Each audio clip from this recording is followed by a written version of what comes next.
on this episode of The Brook. Do you remember an incident? This would have been like 85. I was debating whether I should even talk about it, but Yeah, Sanctuary changed all the hymnal boards to 666. They made everybody in the store strip, and they put them outside in the freezer. called, and they didn't say that Dave stole it. They They said Dave Riggle just stole my bicycle, yeah. So Ray knew right where to go. Do you remember this incident? Oh, yeah. Do you really? Yeah. They called Frank, who was the corporal for the shift, and they said, over in Latchmere, we've got skinny dippers in the pool. Would you do it again?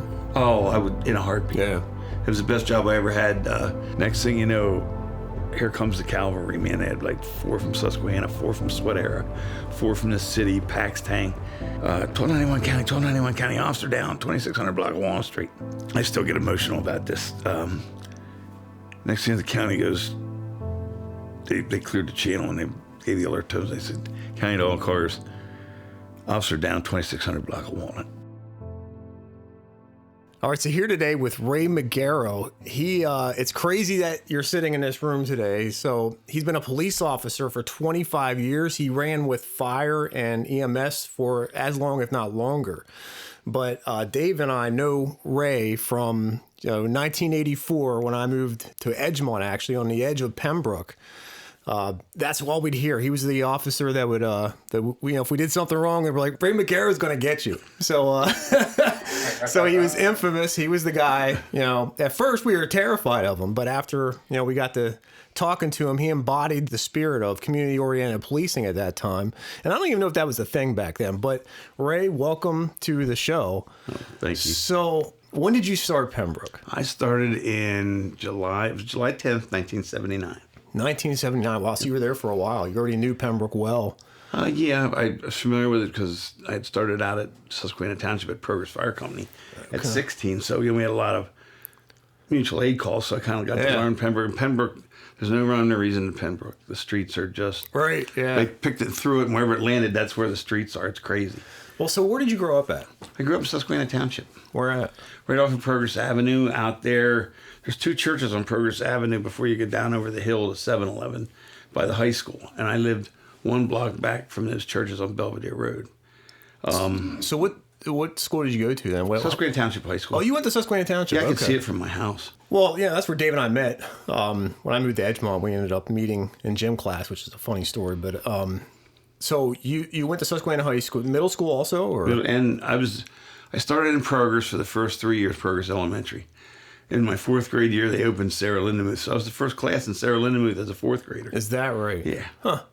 And I cried. I didn't want to go over there. Is that right? And I love Progress.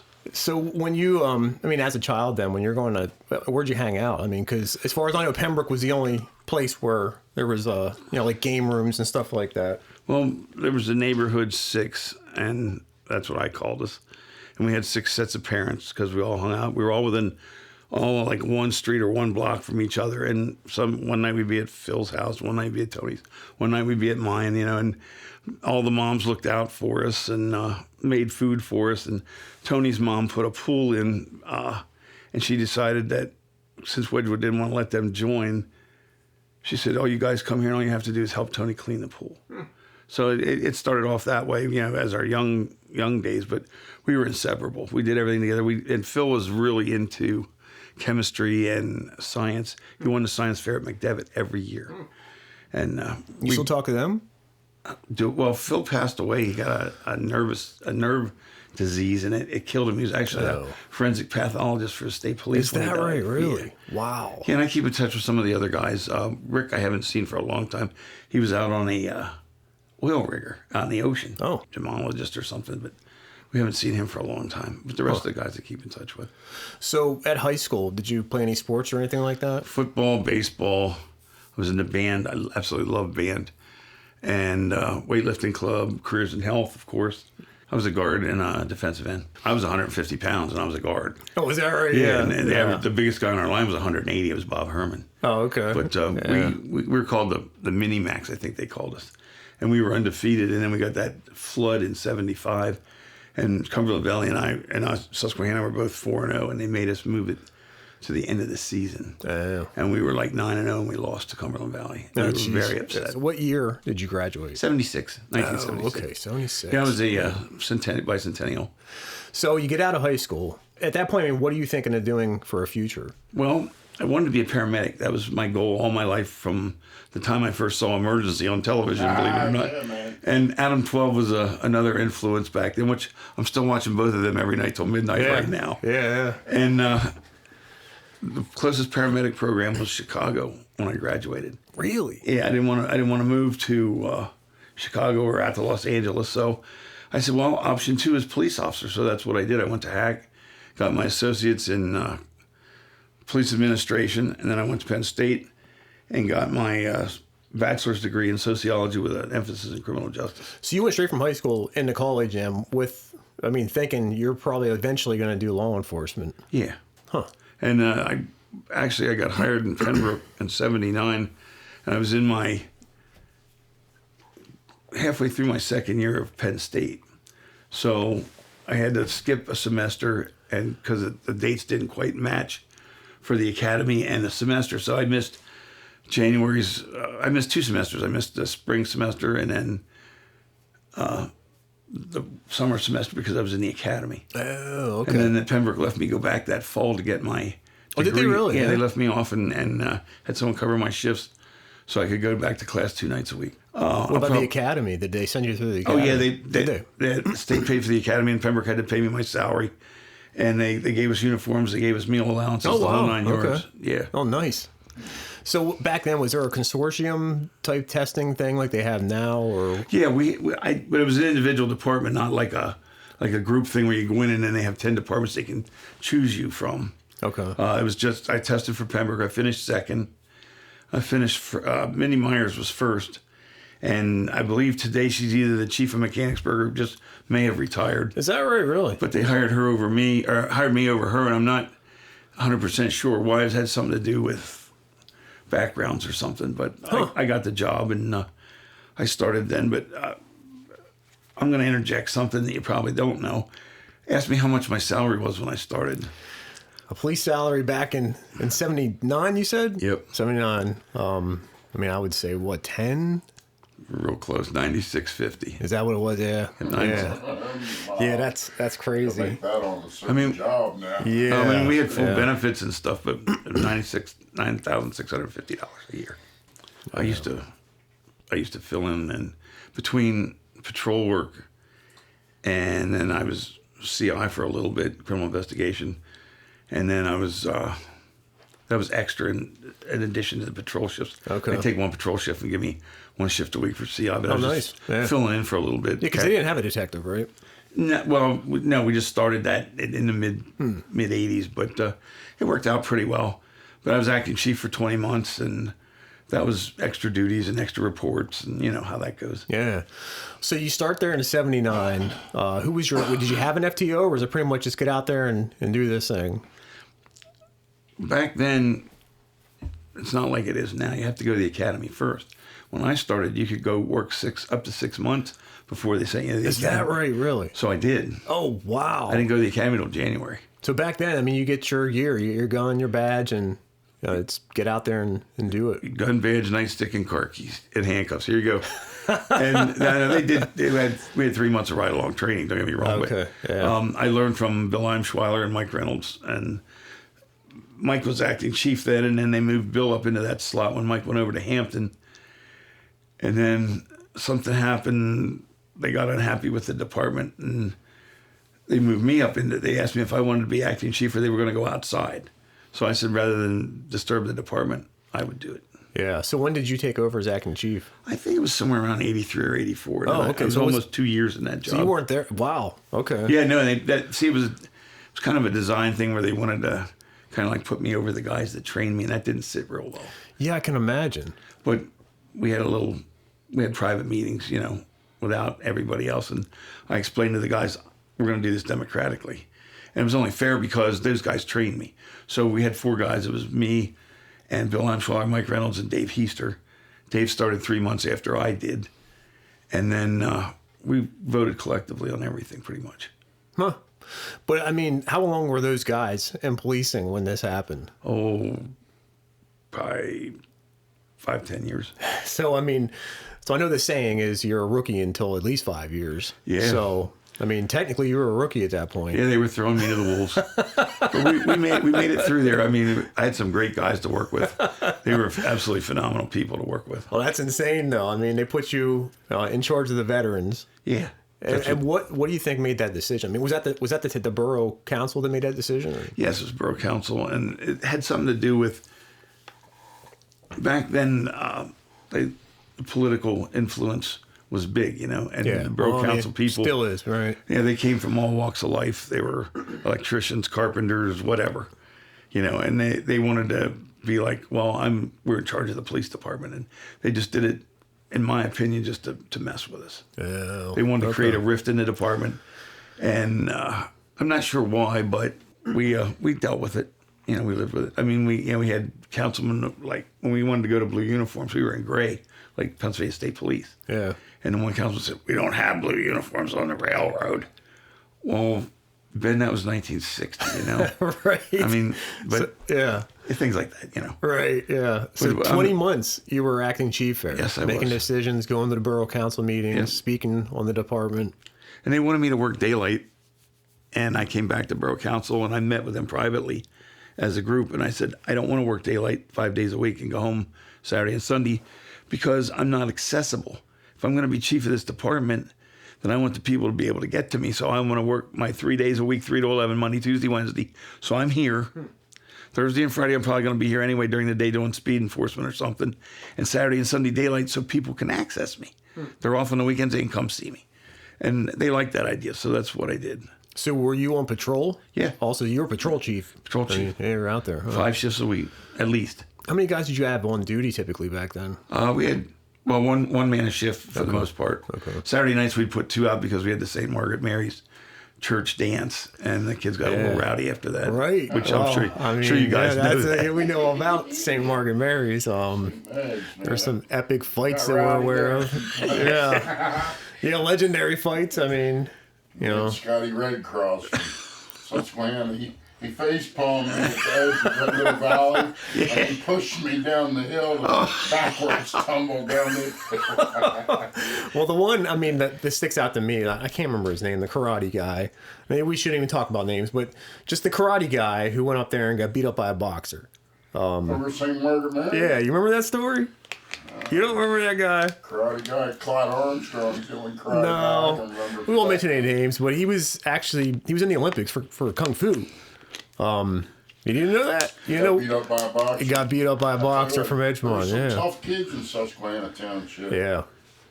Yeah, definitely. I think that's like right on the border of Edgemont and Penbrook, so it was kind of a combination. Paxton was I shouldn't say that. Paxton and Susquehanna Township. Okay, Susquehanna. Occasionally the city. Oh, okay. That's something big. The city was coming too, but most of the time it was Paxton. Most of the time it was my partner in recruit school, Dave Buckwash. So Dave Buckwash, is that his name? Buckwash? Yeah, Buckwash. So he was Paxton? Yeah, and he also was part-time in Penbrook. Oh. Jack Harlacker was Derry Township, part-time in Penbrook. We had a great group of part-timers. We had like 4 from the Capitol Police Department. Okay. And then all these guys were full-time somewhere else, but they filled in. Yeah. And then I worked at Capitol Campus part-time. Okay. In the police department down there. So how many full-time positions did Penbrook have in the 80s? There was 4 full-time positions, and later it went to 5 where they added an extra chief, or added the chief as a position separately, and then he became the borough manager. Okay. So he was off the road. What do they have now? Police chief, borough manager. But there's still 5 full-time, or? I don't know how many. I think they have 5 or 6 full-time now. We were 4 full-time and 5 part-time. So we had 9 people. I remember when I was pretty new, we had a man barricade himself in a house down there at 29th and Canby Street. It was actually the first alley back there by Ray's Chevron. And he was shooting out the window with a shotgun. So they had pictures of us. I still have the newspaper article of us hiding behind the car. We're crouched down behind the car. And the newspaper article said, "Who are these men in these dark blue uniforms, and what are they doing?" And it was our resident guy that liked to drink a lot. Right. And he got off the wall drunk and got off the wall upset, and he just started, shooting out the window and threatening everybody, and we finally talked him out of it. So what was have you ever had to call QRT out? I don't know what Dauphin County calls their SWAT team. We had to call the bomb squad one night. We had down there on 2600 block of Pembroke Avenue, right behind Commonwealth Bank, Forte Music had moved into a little studio there, and before they moved over to 27th Street, and then they moved out to Lower Paxton there on Mountain Road. But we had a suspicious briefcase that appeared in their waiting room where the students came in, and Don was very upset about it, so we finally decided to check it out, and rather safe than sorry, we called the bomb squad, so they came out and they removed it, and it wasn't anything. It was just somebody left their briefcase there, but that was pretty wild that night. We were there for a few hours, and then we had the arsonist running around Penbrook. He set the barn on fire behind the hardware store. He was going around all over the place and setting fires. Oh, what year was that? That was about mid-'80s somewhere. Mid-'80s, yeah. I mean, Wayne had that hardware store down there, Colonial Hardware, and it was incredible. Anything you needed, you could go in there and get. And if he didn't have it, he'd get it for you. I don't think I ever went in there. He had a big barn out behind. Dolphin Plaza was over here, and then Bank Street went up, and then it was the hardware store with a big barn. And this clown set the barn on fire. Oh, jeez. So we were out all night on that one until wee hours of the morning, and you ever catch the guy? yeah, they finally got him, and then it turned into the church arsonist. That was a big thing. He left us a message. One day we were running speed detail, and I went back to the office to get something. I went up Walnut Street, and I saw it was Grace United Methodist on the corner there, and they had those red doors. Yeah. And I watched the door go closed as I came up to the red light, and it was like 9 o'clock at night. I said, there's nobody in that church. So we surrounded the church. We went in there with 2 dogs and searched the building, and we couldn't find anybody. We got into one classroom downstairs, and he goes, "You fools, you missed me again. Better Really? luck next time." He left us a note in the chalkboard. Oh, boy, brazen. Interesting. Yeah, That's he not did. the same guy that was burning down the barns. No, not to say we had a different guy. And then we had, they finally got him. They tracked that guy with the churches. So I had him at St. Margaret Mary's, and it was like 3 o'clock in the afternoon, and the church called. They were all upset. So we were at shift change, so I went flying down there. We got in here in the sanctuary. He changed all the hymnal boards to 666. Oh, jeez. And then he tore a page out of the book, and it had like a storybook about Jesus and the children. It said about how Jesus loves me and stuff. And he tore it out, and he wrote, it said Jesus on this page. And then over here, where it says loves me, he wrote not me. Oh, And stuck it on the piano. interesting. And not long after that, they tracked him from a fire down through the woods and came up in Harris Lodge Apartments there on Progress Avenue, and they tracked him right to his back door. Oh, jeez. The canine got him. Oh, nice. Yeah. Nice. Do you remember when they were going around robbing the Pizza Huts? No. And they were the strip bandits? No. Every time they robbed a Pizza Hut, they made everybody in the store strip, and they put them outside in the freezer. Really? Yeah, I was working the night they did the one there on Walnut Street right there at 34th Street. And somebody went in there, and there was nobody there. It was like abandoned. And I guess they went outside, and they heard people beating on the doors, and they called. And they were all in there with no clothes on. Oh, jeez. In the There was a freezer. Pizza Hut. Yeah, Pizza Hut. That Pizza Hut down there. I do vaguely remember hearing something like that. Yeah, they were doing all the Pizza Huts, and I was like, that was one we really wanted to get. I don't know if they ever got them or not. Huh. Yeah. About what period was that? In the 80s, early okay. 80s. Early 80s. Okay.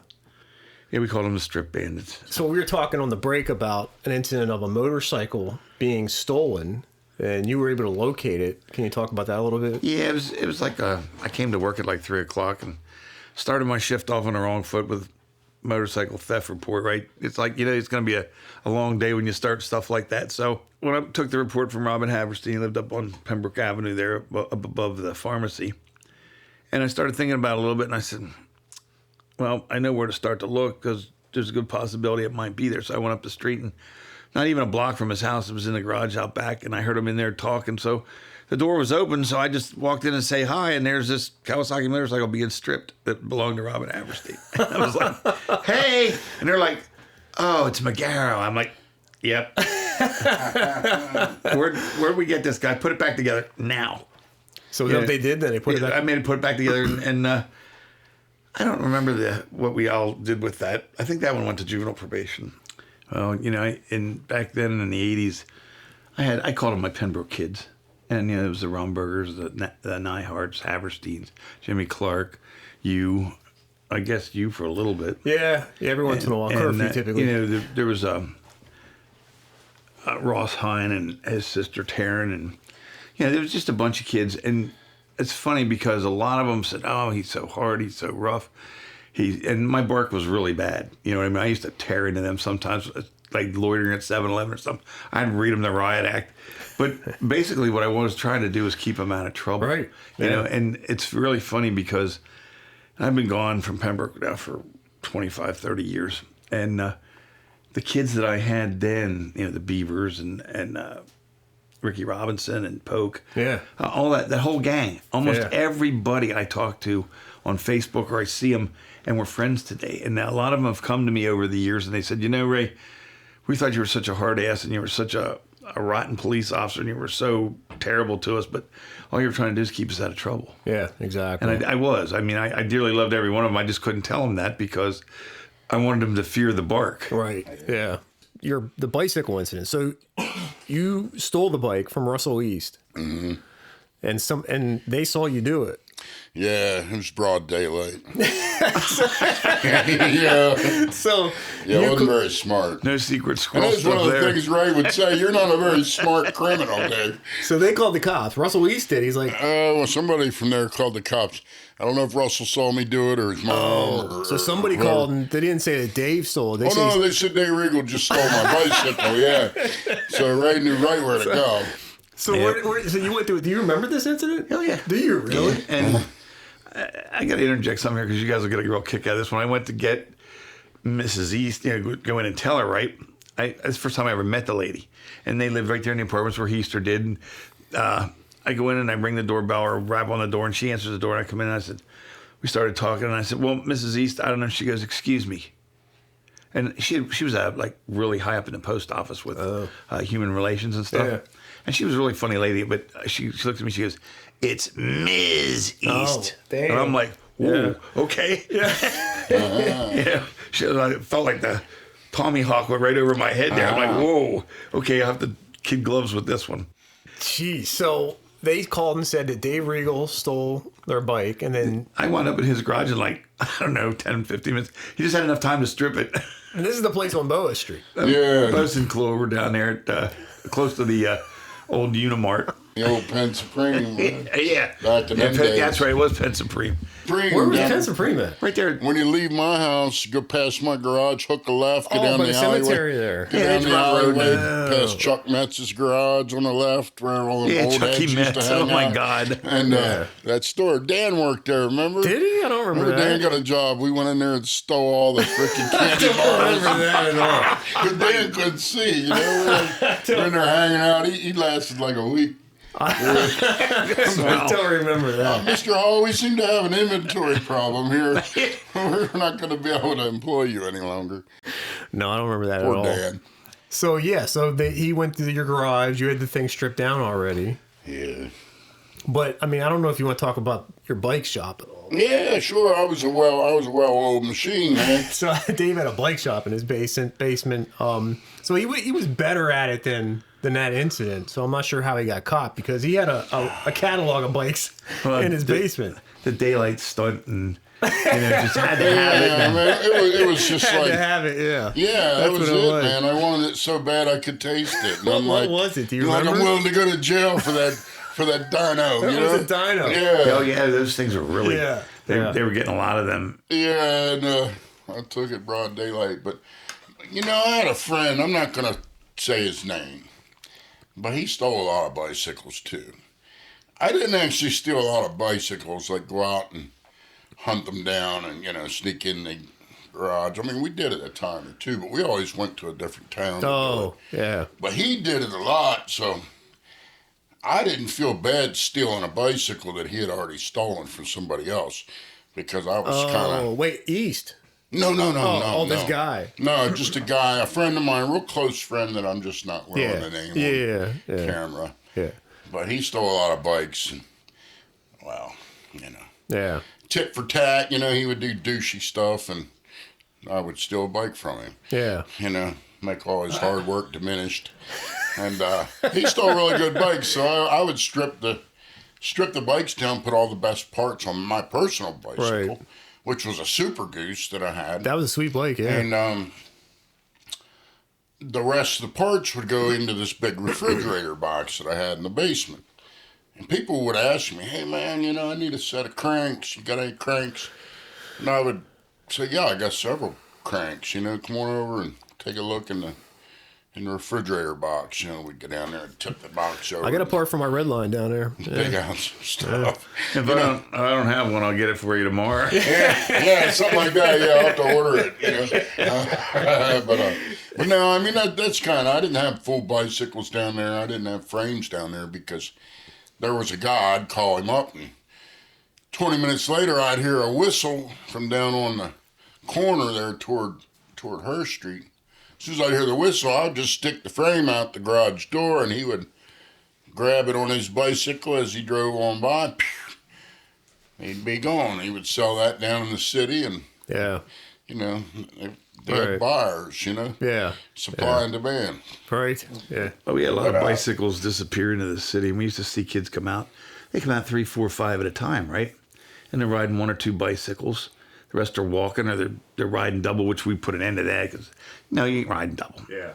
And next thing you know, 20 minutes later or an hour later, you'd see them going down Walnut Street, and they're all riding a bicycle. Yeah, right. Well, yeah, so I mean, pretty obvious. I chased 2 down there right below the park side one night, and they were up. I didn't chase them, but I knew where they were going. And luckily, I just happened to see where they stopped. They went up on a porch, and they were up there stripping this bicycle. I'm sitting there watching them. They had no idea it was an unmarked car. And I'm watching them take it apart, and I knew they stole it because I knew where it came from. So I bagged them and got Mom and Dad, and they came out to the office. And needless to say, Mom and Dad were flipping a gasket. But we had a lot of that stuff. But you know, back in the '80s, policing's a lot different than it is today. Yeah, it was when I started in Penbrook, it was a retirement community. Yeah, a lot of older folks, a lot of retired people. Believe it or not, a lot of the problems I dealt with a lot of the juvenile stuff. Yeah, and I dealt with traffic safety. Those were my 2 things. Oh, okay. I mean, we did it all. Well, there's a lot of juveniles. I mean, there's a lot of us running around. You know? I mean, it was a lot of juveniles there. I mean, there's a huge group of us kids in there. Huge. Yeah, we had a lot of kids in there. Yeah, and it was a lot of mischievous stuff. But you know, everybody says about police departments and stuff. Back then, if I had to guess, I'd say I spent no more than 5 or 10% of my time doing police work.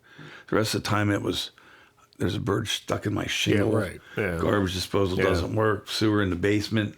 And first line of defense is the police department. Yeah. They call us for everything. Right. Because you're out there. Baby squirrels in the yard. Basically, I had 2 squirrels over a tree out in Langlestown. We went up with a tower truck. Yeah. They had their tails knotted together, so we had to rescue them. Yeah. $100 million tower. How do you get squirrels with their tails? Yeah, they were fighting. They were hanging over a branch fighting each other, and the lady called. We went up about 75 feet with the tower truck. We went up there, and my son was actually in the basket, and he had to put the heavy gloves on and grabbed them and brought them down. And those squirrels, we have our picnic out there every year. Those squirrels are still there. She cut their tails off. That's the only way we can get them on time. Really? That's a heck of a price for the taxpayers over a couple of squirrels to bring a tower truck out. And well, imagine what that would cost today. Yeah, I know. Yeah, $4,000 or $5,000 taxpayer cost just for some squirrels. Yeah. Come on, man. BB gun. I had BB gun. We had a pigeon trapped in a wooden shingle there on Walnut Street, like right across from Bow Street, where we went up on the north side. Yeah. And the guys came down to fire engine, and they are just ranting and raving at me. And they said, "What are you calling the fire department for?" It's public service. I said, "Just put the damn ladder up, and I'll go up and get him myself." I said, "I am a fireman. I know how to climb that ladder." Yeah. No, Ray, we'll get him. We'll get him. I said, "But what are you doing?" It was cold out. You know, it was like 4 o'clock in the afternoon, rush hour. Got a fire truck sitting there with a ladder. And they freed the pigeon, and he flew off. And I said, "Now, don't you feel better?" They didn't want no cop climbing the fire ladder. Yeah, right. Wasn't there always like a little competition between the fire department and the police departments? Well, actually, we had a really good fire department. I don't know about the other guys, but when they would get a fire call, especially if they were going to the township, they were dispatching 44 apparatus, you know, such and such, right? Well, I'd either cover 28th and Walnut, or I'd cover 30th and Walnut and get them through because I knew they were coming, you know? And that was something that I just offered up as an extra just because I wanted to make sure they got through the intersections. Yeah, okay. right. Especially in rush hour. Oh, my God. Yeah. 4 to 6, 7 to 9 in the morning. Oh. Yeah.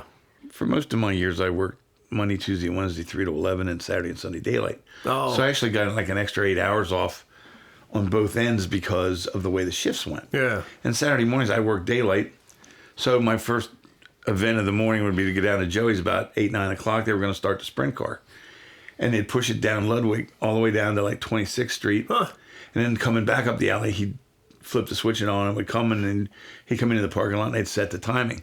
And I caught all kinds of grief because I was doing that. Is that right, really? Well, I said, would you rather have him be in an accident and risk that at 8 o'clock in the morning when there's nobody around, or would you rather have me go down there when I'm not doing anything and do a public service? Exactly, yeah. You know, and it kind of grated on me a little bit, but they didn't like Joe because of an incident with Susquehanna Township Police. Oh, he's still there, isn't he? That Oh, yeah, guy's he's still there. He just did my truck. I got hit is by that a right? drunk Really? driver. Wow. Huh. And in September, and he just did my truck. It said $4,000 damage to it. Damn. But there's nobody like Joe's body shop. I won't go anywhere else. Is that right? I told him, he's 79 years old. I told him the other day, I said, you are not allowed to retire. Request denied. That's crazy. You can't go there. So I want to get back into some of the do you remember things, Ray. I don't know if you remember chasing us through the cemetery the one time, and I did a lot of chasing in the cemetery. Halloween, they were up there partying at the mausoleum, and that's a long story. I remember there was like 6 of us on our BMX bikes, and you chased us down through there. And it must have been, I mean, I was thinking in my head it was the sound of that Crown Vic engine, but I don't think you had a Crown Vic. It was whatever that was, that car. That was an LTD2 there, the blue one. Oh, okay, yeah. We did have some Crown Vics, though. Oh, did you? Maybe it was, because it sounded like a Crown Vic to me in my head. That's what I heard. But I heard that engine, And then, but you pulled up to the hill going up by the tunnel down there. And he basically got out and yelled, just come back and talk to me. So, we all walked down the hill, and you were like, just go the hell home. This is like 3 a.m. or something. So we're like, all right. So we just went home. Like, get the hell out of my cemetery. Exactly. You guys are making my life long. Yeah, I think I got that. I got that quick talk. Get the hell out of my cemetery more than once. Yeah. We thought we were done. Keep we're these going damn motorcycles out of my cemetery. Yeah. So we talked about Dave's bike shop, but what about throwing snowballs at cars on Herr Street? I remember that. A lot of times that was us. And the water balloons. I didn't do the water balloons. You did the water balloons? I did the water balloons. I didn't get any water balloon call. I got snowball call. Yeah, man. we did the snowballs because our house was right on the other. I was around the cemetery. Yeah, you were right there, 28th Street. Yeah, exactly. Yeah, 28th. Yeah. I can tell you a quick snowball story. It's my first time ever going to Penbrook. I didn't live there yet. Me and Mike Topper were classmates in Mr. Gemmel's class. Mr. Topper. out there at Southside. He said, why don't you ride your bike from Grove Road up to Southside? I'll ride in from Penbrook. We'll go into Penbrook. This is winter. This is winter time, yeah. So Mike rides his bike up. I ride up. We get in Penbrook, and we're hanging out with, just the crowd. And I can't remember all the names, but Todd Stoner packs up this big snowball, and we're walking down Pembroke Avenue, and he throws it at this house. Had a big door about the size of your door there, but it was all glass. Didn't have a center thing where you couldn't stick the mail through it or whatever. Man, that snowball hit that glass pane and it shot. Oh, jeez. And all of us just running all different directions. I'm pretty sure Ray was on duty that night, but that's the night they said, hey, we got this rookie cop. You will be very sorry if he catches you. Yeah. So watch out for Ray Magaro because, Well, So I moved there in 1984. So would you have been acting chief at that point, or was it before that? Yeah, probably. So you were. Wow. Okay. Yeah. We moved. We were only there for about four or 5 years, I think, and we moved to the West Shore over here. But do you remember an incident? This would have been like 85. It's not up there because I was debating whether I should even talk about it. But some kid stole money from me. So we moved from Altoona down to Harrisburg. I lived with my grandmother on 13th Street on the hill for that summer. And then I made friends down there with city kids. But so when we moved to Edgemont, this kid came to my house. He ended up stealing money from me, and we saw him steal it. So we took him down to the tunnel down in the cemetery and made him walk back the tunnel. And he ended up coming out the damn street on Herr Street, come out of the manhole. I don't know if you remember that, but we were like, why isn't he coming back? No, I don't remember. He climbed out of the manhole. All we heard was sirens everywhere, and we're like, oh, we're dead. We're going to jail for life. Was I on that one? I don't remember who, though, because the story is, so John Yerger, I don't know if you remember him. He was with us, and John Yerger's dead now, but he he said, this is what he claimed. He walked over to Herr Street and that he was sitting in the back of one of the police cars. He said it was a Penbrook car. And so maybe could have been a part-time guy or something. But, well, yeah, he said he told the kid to go home or he's going to kill his family or something like that. And the kid got out and went home. And we never heard anything about it. So John told the kid that's that. what he said. John could be pretty convincing, yeah, man. I know, right? Yeah. Yeah. So God bless him, man. He was. So you don't remember that one? That wasn't you. No, that wasn't me. I'm glad. Yeah. That's a neat tricking out of the sewer. Oh boy. It's a shame how many Penbrook kids have died. John Yerger was definitely in my circle the whole time I lived there. You know, that's the nice thing about Penbrook. There were so many different circles of kids. You know, there was the older kids that hung out on the corner at the Nine Hearts, and then there was the Bow Street guys, the Nichols, and the guys that would hang out down there. Tom and Joe. Then there was Chuck Metz's garage, which you never knew who you'd see in there. You never knew you'd find in there either. Chuck Metz. Yeah, Chucky Metz's garage was you never know. I think he started the truck and closed the garage door on himself. Oh, did he really? Yeah, that's how Chuck passed away when I was pretty young. Yeah, I was probably about 16, 17 when that happened. Maybe 18, but yeah, John Yerger, Todd Stoner, Buddy Stoner. Oh, I had Buddy Stoner. Freaking Dave Duttenhofer, Dana Duttenhofer. Well, they're These no are all longer guys living? that have passed away now. A lot of Penbrook kids are dead. There's more. I don't know whatever happened to Brian Chubb. Yeah. Yeah, we haven't heard that name in a while. When he lived at my house on Bow Street, that's the last I seen him. Yeah, that's right. I rode my bicycle the whole way over to New Cumberland when I had a girl, like the first girl, you know, and she was over at Brian Chubb and Lisa Ackery's place. That's where I did it for the first time. Oh, is that right? But, I rode my BMX bike in the snow, literally in the snow. It wasn't deep. It was just, I remember looking back and looking at my tire tracks in the snow, thinking, wow, these tires are so cool. Yeah. And I went over there and I did the deed. Yeah. And then I got back and I went straight up to Tommy's house and told him that I did it with his girlfriend. And that's a whole different story. But he said, oh, yeah, well, you got the crabs, buddy. So I go back home and I asked Pop for $20 because I had to rectify that. Yeah. And Uncle Buck was there in the house in Pembroke painting the attic. And when I asked Pop, I looked at Buck and he started laughing so hard he couldn't hardly breathe. And he goes down on one knee and he's holding his face, he's laughing, he looks over at me and he said, Davey, need the blue ointment. Oh my goodness. Did you know Jerry Miller? You called him Buck. He went out there to Susquehanna. You guys. Yeah, Jerry. Yeah, I went to school with Jerry Miller. Yeah, it's Uncle Buck. He was in the first video we did.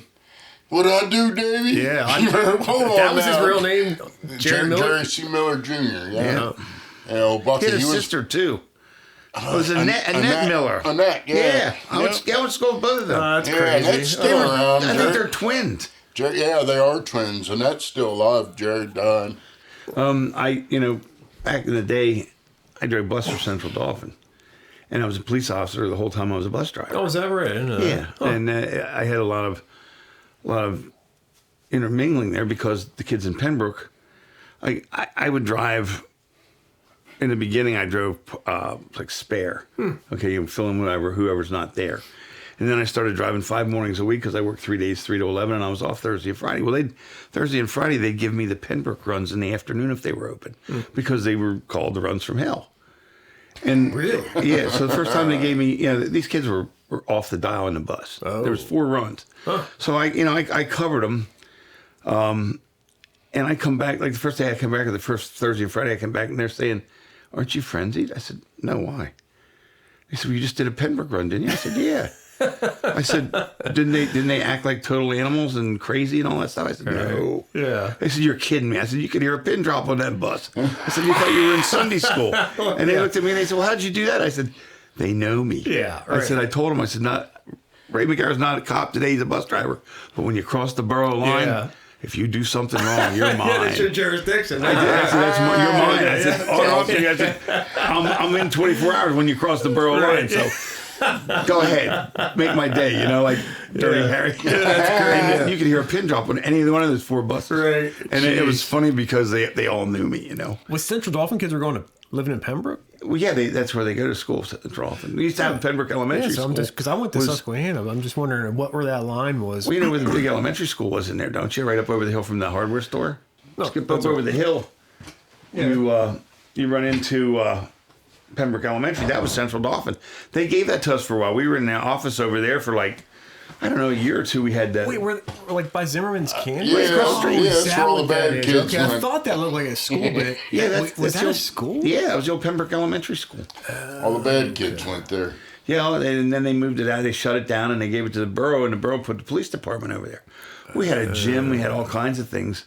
And there for a while, for quite a while we were in there, I started a recreational program for the kids. Really? Because they all complain, we don't have anything to do. We don't have anywhere to go. Yeah. And some of the people's answers were, well, it's not our responsibility to entertain you and stuff. But I said, I went in on my own time, and I think it was at least 2 or 3 nights a week when I was off. I would run a rec program. We'd open up the gym and play volleyball, basketball, Wow. and do all Okay, I kinds of didn't know things. you did all that stuff. Yeah. Was that this the 80s also? Yeah, in the 80s. Huh. Yeah, we didn't even know about that. We were making our own fun. Yeah, no, I wanted to do something for the kids, so I gave that time back to them. And I wasn't getting paid. I didn't care. Yeah. I was all about the kids, and that's what they didn't understand. They couldn't understand why Ray's so hard, but yet he's doing all this stuff, you know. Yeah. And it was like, I dearly loved them all. I just didn't want them to get in trouble. Yeah, exactly. Well, I mean, I don't know when community-oriented policing became a thing, but I mean, it was obvious that that's what you were doing back then.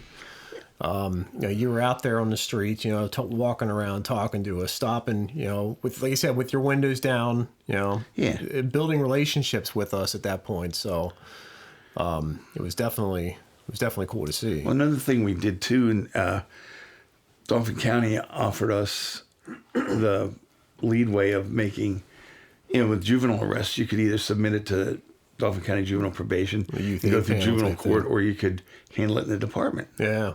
So a lot of the times, cases that would have gone to Dauphin County Juvenile, I did a department probation program, which it was an individual thing. If I got you, I made it to fit what you did. Okay. If I got you, I made it fit what you did. Okay. And they were never the same. Yeah. But I had them writing reports. I had them bringing their report cards to nice. me. Yeah. They had to report once a week when they got off the bus at 3:00 and come in my office and see me. Yeah. And they had curfews. And I said, the first time I come to your house and you're not there, you'll be in after school for a month. And I said, you never know. Thursday and Friday, I'm off. If I come through Penbrook, I'm stopping. You never know. Nice. And I did. Yeah. I did. And boy, that got their attention. Everybody knew. Well, it's obvious. That's probably how I ended up with community service instead of big tons of fines and jail and probation. Oh, for the bike thing, you mean? Yeah. Oh, is that what you got, community service? Yeah, restitution, which is $45. That was on stuff that was already broke on the bike. But, and I think 80 hours of community service I had to do. What'd you do? So Ray probably, I had no choice. That was No, what'd you do? I stole the bike. No, what was your community service? I cleaned up trash along the highway, but so I'm out there picking trash with a stick, putting it in a bag. I look down there, it's a $20 bill. So I reach down, I'm like, oh shit, $20 bill. Stick it in my pocket, I go about another 10 paces, there's 3 $20 bills laying there. What? I'm like, wow. I wasn't putting a stick through those. I'd bend over, pick them up, put them in my pocket. Then I hear like 2 or 3 other people say, oh my God, I found a $20 bill. And at the end of the day, I got $260 in my back pocket. And everybody's like hooting and hollering about finding these $20 bills. And we get back on the bus to end our day. And the bus driver's like, how many people found money? And everybody's like, yeah, I found money. I didn't. So I couldn't get lucky enough to find money. And they took the money from everybody. Did they really? Yeah, but I lied. And then I says, who says crime doesn't pay? Yeah. It pays me. Ray, were you involved in fighting the TRW fire? I was working that night in Penbrook. I took Mayor Alfred Lizzie, down, and we sat there on the hill there on Herr Street and watched it. I climbed out on the roof of my house at Bose and Clover and watched it from there. Yeah, no, I was working in Penbrook. It was the biggest thing I ever saw on fire. Yeah, that was crazy. So what is that other car? That's a Dodge Aspen, and then the ones with Chrysler LeBaron that I have. Okay. Yeah, oh, LeBaron. I was thinking Diplomat. Yeah, it's a LeBaron. Well, you guys had fancy Chryslers. What year do you think that is? 81. Oh, It's an 81 LeBaron. But the cars I like best were the Crown Vics. Yeah. And we had some Chevy Impalas. That's probably the car I first saw you in. When they were like, that's the rookie. I love those light top. bars. I used to Watch take out them for off every Sunday morning and polish the lenses. Oh, really? Yeah. Yeah. And that light on the top, you could spot airplanes. I could search the whole park area down there by the Nice. pool. Just ride down Bow Street, and we had spot and flood. And it was like a football that is field. really nice. Yeah, it was incredible. So where was that picture taken? You remember? I'm looking. That's not the Parkway because it's Macadam. I don't know where that is. Do you remember Dead Man's Curve in Penbrook? Why they called it that? Is it down there to turn around? About in the center Middle of the there. Parkway. Yeah. It was, from what I heard, it was Gary Straw riding a motorcycle and Shane Berger is on the back. And they crashed going around that corner. How did Gulick come along to Penbrook? Mike came in, got a job, and he was in his first year, and Mike was very, very gung-ho. That's why I raised the question with the speed traps, because word on the street was he wrote more speeding tickets than the whole entire history of Penbrook. Oh. Who, Gulick? Yeah. No. No, you did? Yeah. I went to Don Smith traffic safety class. Don Smith, oh man, Susquehanna he Township. hated me. He was the guru. He helped write the vehicle code. Oh, interesting. Yeah, he was a young guy. You know, Don just passed away here a couple of years ago from cancer. He said, this man writes 1,100 citations a year. Wow. There's That's a lot nine of guys citations. there's 9 guys in his department that write 1,600 total. 1,100 of them are his. Wow. See, I heard that about Gulick. You know, people used to really he was my complain only about him. competition. Probably because he was so gung ho, man. Well, he was my only competition. I mean, I wrote more tickets, more traffic citations, more non-traffic citations, more miles on the car. Yeah. More call. You know, I was like always out there doing stuff, you know? Yeah. And then when Gulick came, I was like, man, this guy's going to give me a run for my money. People were so relieved And he when did, he you know went what? there. Mike, there was just nights I'd come in on Saturday morning. He's working Friday night, midnight. He'd have 3 or 4 DUI arrests in one night. Oh, wow. And we didn't have a bar in Pembroke. It's dry. Yeah. We didn't have, and I mean, he got more DUIs than me, and I'm like, you're killing me. They were coming from the Broadway Cafe or Jazzland. Yeah, Jazzland. Did you guys have central booking there? Yeah, we went down to, well, there for a while we were doing our own processing. So okay. We did fingerprints, we did photographs, we did the arrest report. Me, as a juvenile officer, I got to do a lot of juvenile allegations and actually went to court. And when I went to other departments and seeing them arrest juveniles, they had to get their CI guys to come in and do it. They didn't know how to do it. Wow. So we got a much better education being one man per shift because we had to do it all. Oh, we did. Interesting. So was your central booking still at the out by the East Mall there, at the prison? I guess. No. Back then it was down at City Hall in Harrisburg. Oh, okay. Did Pembroke ever have a canine?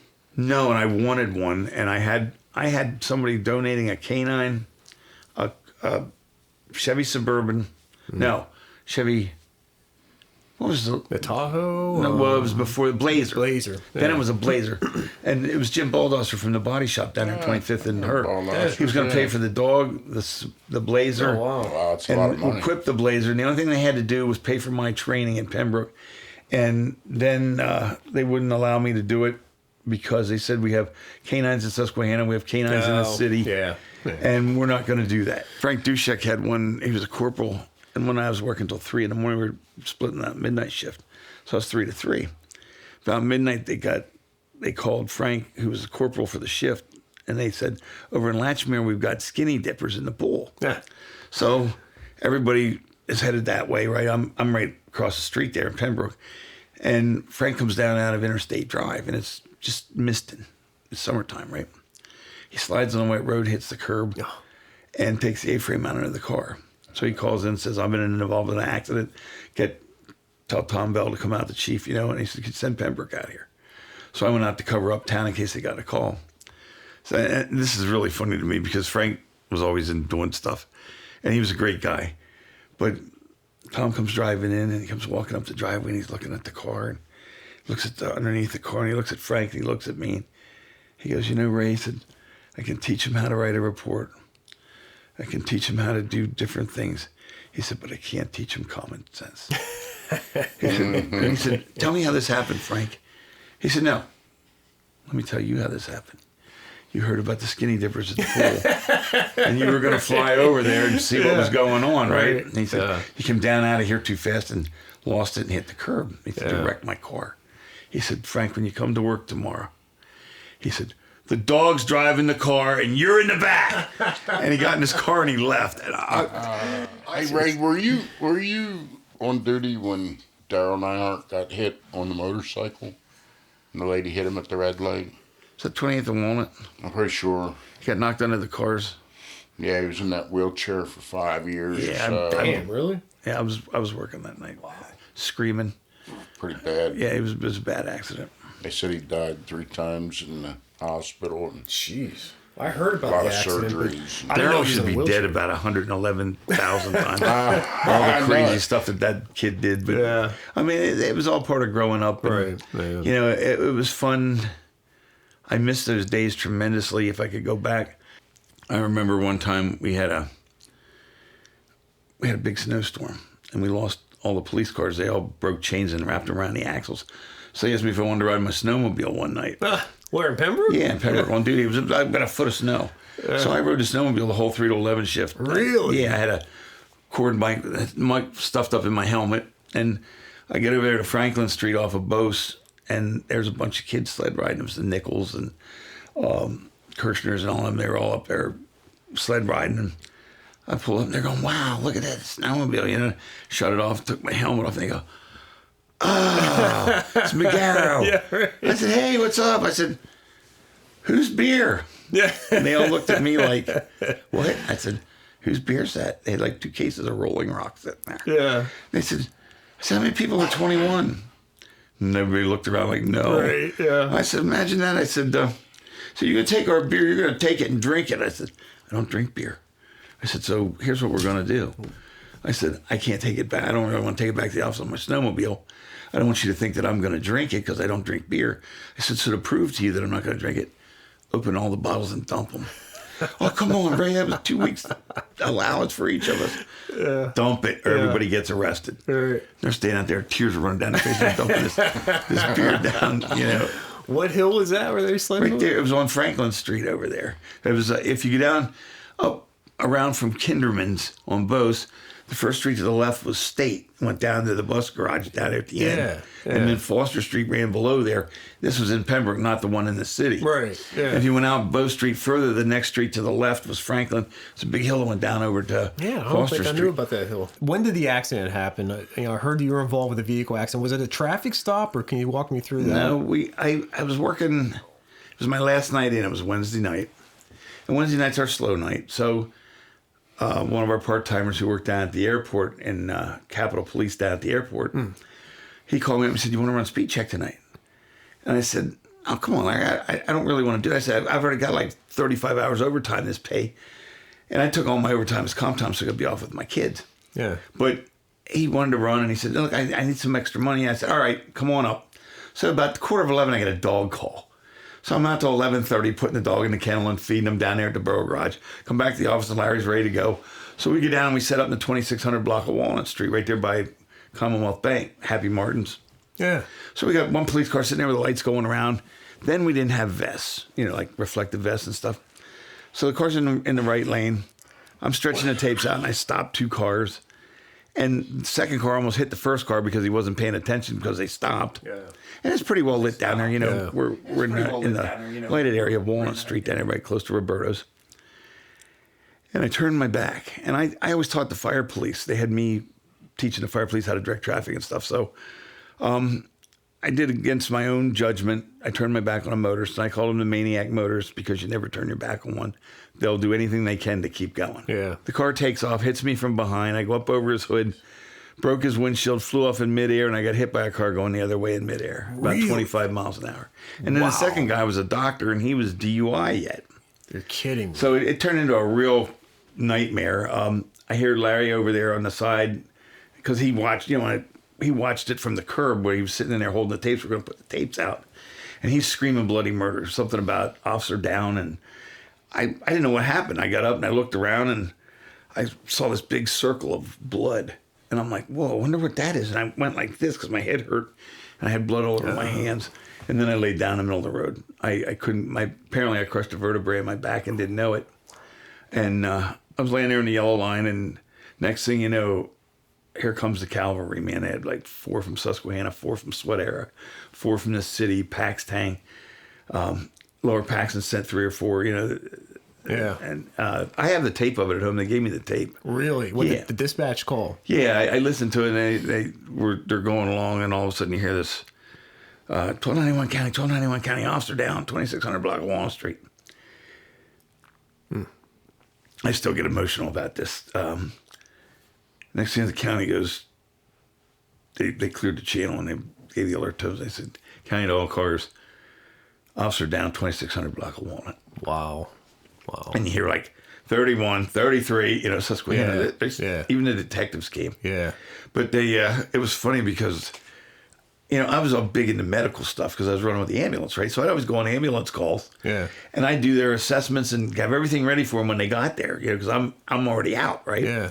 So Medic 5 out of Poly gave me a whole med kit and oxygen cylinder and everything to keep in my car because I was doing so much for them. Oh, really? When they came down. Yeah, I thought that was pretty nice. Jim DeHaven was head of Medic 5 up there. But they came that night for me. So they're checking me out. And I'm laying there in the street and they're going to cut my vest off. I said, don't cut my vest off. It's Velcroed. I said, that vest costs $1,000. Yeah. I don't want the borough to have to be out, right? And the vest, believe it or not, saved my whole upper body. I didn't have one broken rib, one bruise, nothing. And they went for a save through Smith & Wesson, but they didn't give it to them. Didn't they really? But, they're sitting there and they said, Ray, do you mind flying? And I looked at them. I said, don't you think I flew enough tonight? And they started laughing and they said, we're going to lifeline you. Well, then panic set in. I'm taking inventory. I'm counting fingers. Yeah. Toes, I said, you don't go riding the lion. Yeah. And unless something's going on. Was it because of the head injury? I don't know. I mean, my head was split open. I had 67 stitches about that wide down my skull. Knocked my front teeth out. Broke my tib fib on my left leg. And I had a lot of road rash and stuff, But they got me loaded. They loaded me in the ambulance. Says, Ray, we're not going to fly you. We got you packaged up. You weren't under the car, so we're going to take you by ground. And one of my best friends, who I watched this young man growing up in there because his mom had passed away, he was another one of my Penbrook kids. He was on the ambulance, and they said he was outside pacing like he lost his best friend. He sticks his head in the ambulance. He goes, well, that's a good thing. He said they had to leave a crew member behind to get the thing off the ground. I sat up and I gave him the finger, The medics, I thought they were going to fall out of the back of the ambulance. Jeez. But that was a whole ordeal. Wow. So did both drivers stop? No, the first guy kept going and they got him. Okay. And then the second guy stopped. He was DUI. State police handled it. They had 2 rookies handle it, which we would have never done that to them, but... Yeah. They didn't field sobriety test him. He got out of the DUI, and he was a doctor, but it was quite an ordeal. I was off work 16 months. Jeez. I went through a lot of therapy and stuff. When I went to the orthopedic surgeon about my back, they said, we're not going to operate on your back, but it's going to be about a year.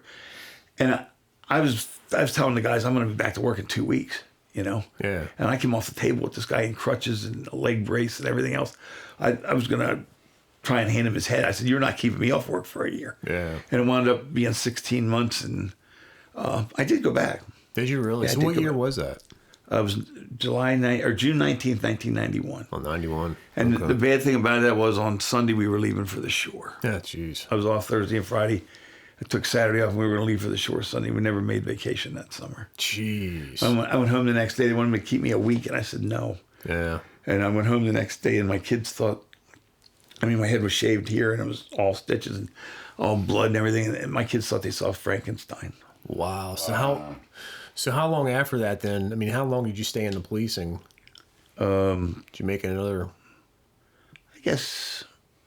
I don't know how long was that, 10 years, I guess. Another 10 years then you did after that. Yeah, and then, I went to, when I retired, I went to Wyeth down in Marietta as a security officer for. Oh, okay. We had a vast security system down there. It was incredible. Wasn't that the pharmaceuticals place? Yeah. Yeah, I remember that That's place. the only thing we didn't have, and he wanted it, was a helicopter. I mean, we patrolled about 30-some acres of ground. But it was pretty intense, 104 cameras, the whole 9 yards. And then I came up and I went back to Central Dauphin full-time driving bus. Oh, really? Yeah, I had 40 years there when I left. Now I'm with Boyo. So, but you were doing fire the whole time? Or? Oh, fire and ambulance all the time. This, I Did never you say stopped. Bogo? Boyo, yeah. What's that? That's another bus company. Oh boy, I call it Boyo, yeah, whatever. Yeah. Yeah. And one of the nicest people I've ever worked for, Don Wojnowski. It's incredible. Wow. Oh, that's an incredible story, though. So, yeah, you got hit by 2 cars. Yep. And that was on Walnut Street there, on the main street. Both of them were about Penbrook. 25 miles an hour. Jeez. And I said, well, that's probably the only other time I got hurt, I chased Jimmy Clark back. They had closed hallways between the houses there on Bruiser Avenue. Mm-hmm. And it was like a house. And it was like just a hallway between the houses. It was all closed in. And they were doing something. I jumped out of the car and chased them back through, tripped over a ladder and tackled him. Oh, jeez. And when I did, I sprained my ankle. And I'm laying on top of him, and he's going, "You okay?" I said, "Yeah." I said, "Just get out of here." Just go and I crawled back through the hallway into the police car. Really? Yeah. And I was off work like a month because I messed up the ligaments in my ankle. Right. That was right when I first started. That was like December of the year that I started. Yeah. And January, I was supposed to leave with the fraternity, Theta Chi. Oh. We were supposed to go to London. Oh. And they said, "Ray, you can't go to London on crutches." I actually met my ex-wife in Penbrook. She lived there right where I got run over in an apartment. And I had a couple of different calls with her. Some girl was harassing her and coming there and causing problems. And one thing led to another, and we started going out. Next thing you know, about a year later, we got married. And, Really? Yeah. What year was that? 1985. Okay. So you weren't married in 84 when I moved there, and you were chasing us around. I was single. Single. Yeah. But you end up meeting a Pembroke girl. Yeah, she lived there in Penbrook, and her grandmother, in fact, her grandmother, they lived on the second floor right above Colhane's Market there. Oh, yeah. And Grandma used to watch us run speed enforcement at nighttime because she'd sit there in the window at night. Yeah. She was a night out. She watched me get run over. Oh, she saw it happen. Yeah, she saw it happen. Oh, jeez. And you were already seeing each other at that point? Oh, yeah. Oh, Yeah. boy. So how long were you married to Must have her? been panicked. We got divorced in 95. Okay. Well, it didn't last too long. 97, 12 years. Okay. And she's one of my best friends today, believe it or not. Oh, is that right? Really? Yeah, we're very, very good friends. And we have 2 wonderful children, and I have 4 grandchildren. Oh, wow. I was going to ask if she was the mother of your children. Yeah. Yep. Nice. So how'd you meet your current wife? I'm not married. Oh, now. you're not married? Is No, that right? So no. that was it. One and done. When I'm done. One and done. I thought you might have been married. So I just assumed it. That's what I assumed, yeah. Who wouldn't want a guy like you, Ray? Well, I was actually engaged a couple of years ago. I had that same experience. We set a date and everything changed. I'm like, good. Thank God I know how to read the writing on the wall, because remember it was a tumultuous period, as we said in episode Exactly. 1. Yeah, it kind of broke my heart to break that engagement, but we had gone to school together in high school. Really? And known each other for a long time, and we got together finally, and then one thing led to another, and we just went separate directions. So it was all for the better. But we're still friends today too now, so I try not to carry a grudge. And Right, yeah. my ex and her husband are good friends, and I like his kids as well as my own. They're all about the same age, and Nice. my youngest is a Baltimore County fireman and actually a captain now. Yeah, that's And crazy. my Captain of daughter's Baltimore County. Teacher over at Cumberland Valley. Oh, wow. Okay. She used to be at Susquehanna. Really? Yeah. And I can't say, you're going to have to stop me on my kid, because both my kids, but my son, I get to get out and ride with him. Yeah. And that was one of the greatest experiences. I do it like twice a year. That I is see cool. those yeah. pictures you post on Facebook when you get to do that and see how proud you Oh, are. it's incredible. It's such a rush to run with a paid department. Yeah. I never rode a ladder truck. We always had towers. I got to tiller the old Progress ladder truck with the old 39 Mac or whatever it is out of the fire museum. My old fire chief was This is part of the museum. We paid $50 nice. and Sean and I both got the tiller. Oh, really? Yeah, we went Labor Day down through the city. Oh, it's It was crazy. pretty cool. But I got to ride a ladder truck down there, like first line. Yeah. And when I first went down, Sean was up to they call them FADOs, fire apparatus driver operator. So when I went in the first night at Townsend, here Paul Finish was down there. He was a progress boy, and I ran a progress. That's where my fire thing started. I was there for. Did you know him? No, I didn't know him personally, but he was he told me he was one of the progress boys. As soon as I walked in the door, they rolled out the red carpet, said, "Hey, you staying tonight? Go pick a bunk. Your son's there's one open right next to your son back there." That's crazy. And Sean was driving. He said, "Well, Sean was on the engine." He said, "We're going to move you over to the truck tonight because I know your dad wants to ride the ladder truck." So I rode the truck with him, and Really? Every time I get down, we catch a fire. And they call me their good luck charm. Where's your dad coming? Did you stay the night that day? Or? No, actually, I only stayed till midnight because I had dogs to go back home to. Right, yeah. But I've been down there late a lot, and I've ridden probably 15 or 16 times now. In fact, I'm just getting ready to do it, and I got sick, and I didn't go down in October, and I'm still kicking myself. But I'll get down maybe yet this month. I don't know. Yeah, that's pretty cool. They treat me so good when I go down there. Yeah. And you will never eat a better meal than at a firehouse. No, that's for sure. Those guys cook like there is no tomorrow. They do. My The meals I've girlfriend's had down there. dad's firefighter. And my son can cook too. He learned. Yeah. Oh my God, the meals down there. Oh, they got some killer kitchens, that's for sure. New Cumberland does a lot of good meals, man. You never go hungry at a firehouse. So let's check out these old photos that Ray sent me. So that's a Penbrook car? That was the first Penbrook car. That was a '79 LTD2. Paxtang had one number away on the serial number. On the really? Number, and theirs burned up, went up in flames. We were over at A&P one night at 4 o'clock in the afternoon. Watched it take off. Oh, jeez. They have a 460 in it. Nah, 351. It was like Windsor. Yeah. Yeah, it's just say that Cleveland's for early 70s. So does that have a cage in it? Yeah. Okay. Oh, yeah. Somehow or another, there's no seal on that door, and I don't know why. Oh, yeah. But we had the white Penbrook police patch on that door. Is their patch the same now? Do they have the same patch now? I think they went to another one. Oh, okay. It's a blue one now. See the white patch up on my sleeve up there? There's one on each arm. I remember the old school one, yeah. Shane Berger, I got to mention him, is one of the Penbrook kids that recently passed away. That's right, yeah. Shane passed. Yeah, that's sad. There's one of my favorites things to do. Yeah, that's a nice truck, too. I like driving those. That's the new one from KME. The old one was 2001. I just dearly loved that engine. Never drove anything like that. It pumped water like there was no business. You got a nice smile there. You look very happy in front of that truck. So this was when you were acting chief? Yeah, you can see the gold there. Oh, yeah. My mom insisted right. that I get my picture taken. That's so great, yeah. I made her happy, and I did that. Oh, look at that look, man. That's that look you hate to get. Yeah. Oh, they had to piss the veteran guys you know, off. I seeing that face on the left, Dave Rigon coming. I guess you guys know we all get together like every 6-8 weeks. Yeah, you were for saying dinner. I would love to sit in with you guys sometime. The two guys that I was over, they got put over. Yeah. We're all really good friends. Are you really? You still talk? There was no. I talk to Bill about 4 or 5 times a week, and What I was talk to Bill's Mike. name? I'm Schweiler. Well, who else was there? So I got picked up for. So you gave me a warning at night for curfew, but somebody else picked me up for curfew, and he didn't cite us or anything. He took me back. It was worse back then. He took me back to the station and called my dad. And my dad came in with that pissed off look on his face. But so I don't know who that was though. Who Might else? have been Heaster, because Dave worked a lot all the midnight. Oh, and then okay. Mikey Reynolds was daylight, and then Bill Imschwaller. Mikey went to midnight for a while. It might have been Mike Reynolds, because when Bill took over as chief, Mike went to midnight. Mike loved midnight shift, and I just, I did it when I started, and then I got to where I was with that. I like being off Thursday and Friday. I could go do my Christmas shopping while everybody's working. Yeah. Exactly. Yeah. All day long, 5 days a week, I drive bus in the morning. I get up at 5 in the morning, drive bus. A lot of days I go into Penbrook at 9 when I was done. We run speed check till noon. Go get my daughter at daycare. Go home.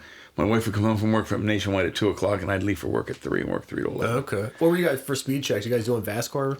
No, we had a speed check timing device, two tapes you put out across the road. duct tape them down, and they're 5 feet apart. And then the cars actually turn the machine on and off by running over it. Interesting. Huh. We wanted the infrared ones, and that was one of the things we were crying about or screaming about when I got run over. If we would have had the infrared ones, I wouldn't have got hit. Yeah. Well, I mean, so you said 25 years. You did 25 years in law enforcement. Would you do it again? Oh, I would in a heartbeat. It was the best job I ever had. Being a police officer, every day is different. Yeah. I mean, some of the players are the same. You get some of the same family domestics. You know, we had some regulars, you know, a couple people that we go to. And some of my go-to people, when something went wrong, I know where to go look. Right. You know, they were the same, but every day's different. Every call's different. Yeah. Probably the worst thing that happened was they left some some person from PennDOT redo the accident reports. And they've created such a nightmare in trying to complete a Pennsylvania accident report. That was my pet peeve. I didn't like doing them. Yeah. But, you know, when you get out there and you're one-man shift and you have snow and rush hour traffic, you get 5, 6, 7 accidents. Now you're in the office half the night doing reports, you know? Would you get back into it now? Would I? Yeah. In a minute. Would you still? Yes, I would. Okay. And we've talked about this amongst the guys that we go to dinner with, you know, and they said it's so different now and it's so much harder now. Back then you had to be a jack of 97 trades. Today, the biggest trade that you need to be a part of is a lawyer. Yeah. Because everybody's watching, everybody's filming, everybody's making up stories. Yeah. And you know, they want to, like when all that stuff went down out, what is it, Chicago and all that, when they wanted to get rid of the police officers, it's not the same as what it was. And then it was like you said, community policing, and you did a lot of different things. It was the best job I've ever had. It was absolutely incredible.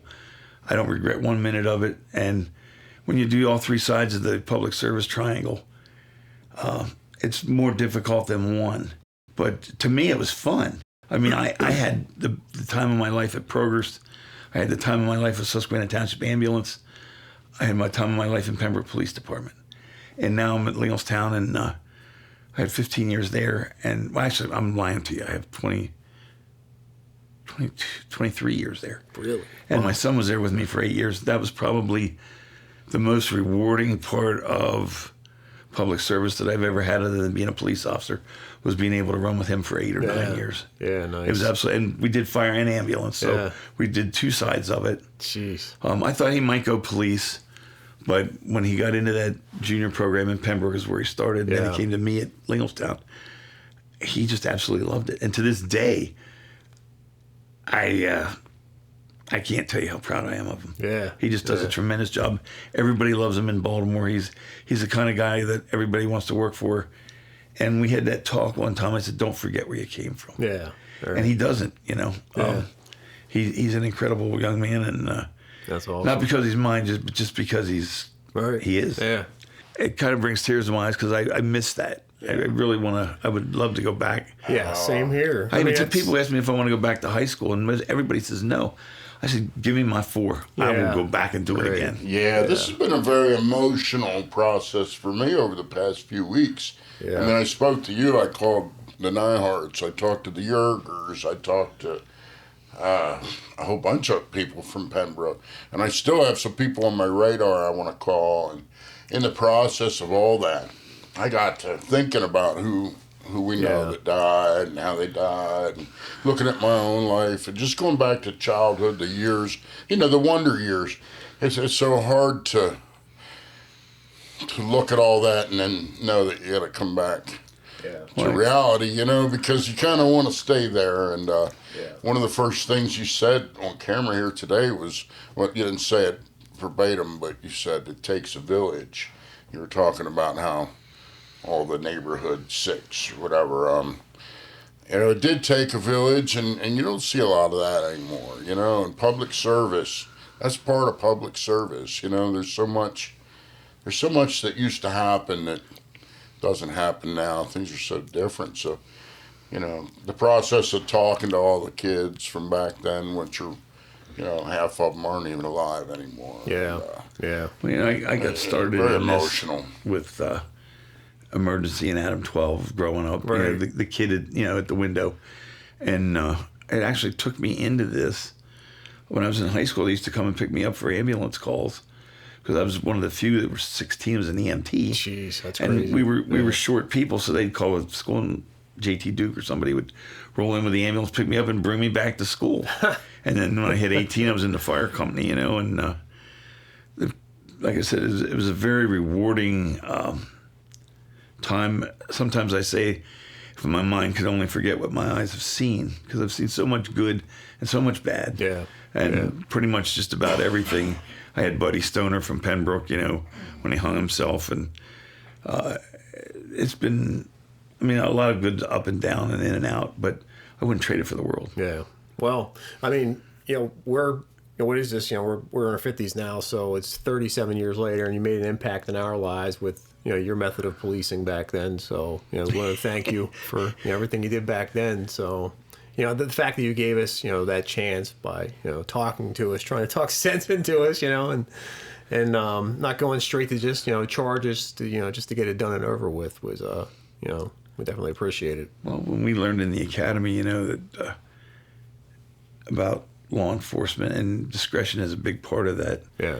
And they used to tell me, one of my friends used to accuse me of being such a hard ass and such a traffic guru. When we run speed check details, you're out there slamming everybody. And most people don't know this. If I stop somebody and I looked in their car and they had 4 kids, and they were not of the, one has stuff running out his nose, and they were dressed mediocre and stuff. It wasn't worth a traffic citation to me to write them and take food out of somebody's mouth. Yeah. So as much as I hate to say this, I gave her a warning. Yeah. And that's part of discretion. Maybe it's not fair, but in reality, to me, it was, because I wasn't out there for quotas. We never had a quota. Yeah, right. People ask you about that, and our chief, and when I was chief, no. Yeah. If I wrote one citation on a detail, or I wrote 30 or 40 on a detail, it was just, that's the way it was. Right. Whatever way it fell. Yeah. And we tried to be fair about it, We had a guy, I got to tell you this, we were doing July 4th. We decided we're going to run speed check detail at 6 o'clock in the morning. And, it's just holiday traffic, right? Yeah. So Wednesday. So we just, for giggles, we told Chief we were going to run speed check. So about 6:30, I stopped this guy, and he is flipping out on me because I stopped him. Yeah. And he says, it's un-American. This is July 4th.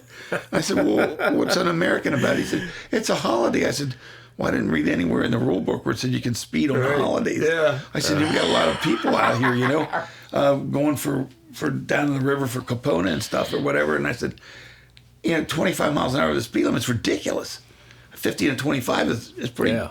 Yeah. And and then he was going to crumble up the citation. And he went like this. I said, don't throw it on the ground. So you get another one for littering. Yeah. Oh, my goodness. You may as well pour gasoline on him and lit it, because he just ignited. Have you ever done the nightstick on the head for the running the stop sign thing? You ever heard that? What the hell is that? Well, there's nobody around, so I just blew through it. And the cop's like, okay, do you want me to stop knocking your head? What? Or do you want me to hear it? This happened to you? Nah, it was a joke about a guy got pulled over for running a stop sign. I've never heard of that. Cop pulls his nightstick out, starts the guy says, well, there was nobody around. That's like so I ran Georgia. right through it. That's Georgia back roads. Do you want me to stop only when somebody comes around, or do you want me to stop now? I don't know about that. I forget how. I ruined the joke.